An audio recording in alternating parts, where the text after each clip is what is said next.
Pat Bradley works at City Hall. You'd never notice she was any different from other women, unless you look really carefully. We're out here in front of City Hall where you work. It's lunchtime, and there's a whole bunch of people walking around. Do you think as they walk by they can tell that you're straight? Do you ever wonder if people, when they see you on the street, you know, they can tell by the way you look, by the way you walk?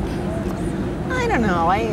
I mean, some people might think that, but I think that's pretty stereotypical, and no, I don't think so. And I also, well, maybe, I don't know about other people, but I don't look at somebody and immediately wonder, God, you suppose that person's straight? I couldn't care less. Who you sleep with? You know, who I sleep with is my business, not their business, and if it's a man, it's a man. Right. We have a lunch date in a long time from now, but the 22nd, yes. Most of the people that I work with are straight women, so we... That must be nice. It really is nice. It's, you know, very, I was going to say supportive, that's a bit sucky, but it's just like, there are people around you that are like you, so you just feel comfortable. You never have to explain things. Yeah. It's not a big deal. And the other people that we work with, the men are also heterosexual. Okay. So it's kind of an interesting dynamic. So there must be like wild affairs going on all the time. Oh, no. That's just an assumption that people make. Really? You know? That you can't put two heterosexuals together. And it's okay? Yeah, definitely.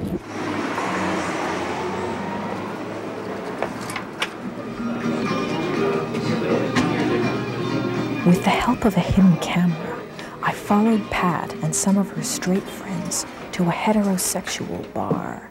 I mean, I'm surprised with how many people are into marriage these days. So it's become socially acceptable now? I don't think it's a question of socially acceptable. I think that it's all part of the swing to the right. I think people are, I'm just amazed with the number of people, like young people. Like young people 26, getting married. 27, getting married. It's true. It's when really I was growing weird. up, it was completely taboo. Like most of my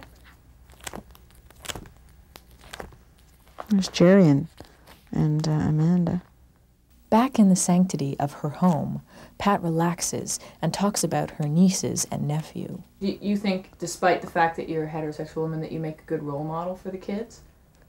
Well, I think so, you know, because leaving the sexuality aside, I mean, you know, nobody likes to be just typed by their sexuality. There's more to us heterosexuals than just the fact that we sleep with men, you know? We have other parts of our lives. We have, you know, our intellectual interests and our artistic interests and our jobs. And I guess I'm a really good role model because I'm quite successful at what I do, and, you know, I have a good social life and a lot of friends that have nothing to do with sex. What exactly do you do, you know? Well, you know, we do the same things you do. A lot of the same things you do, you know, it's, you know, sex is sex. What can I say?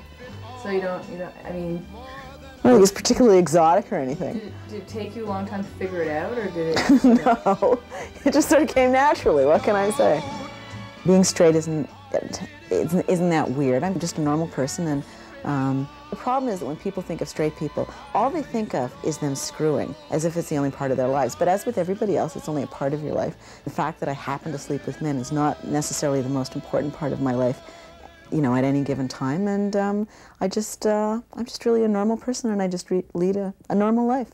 Yes, it was my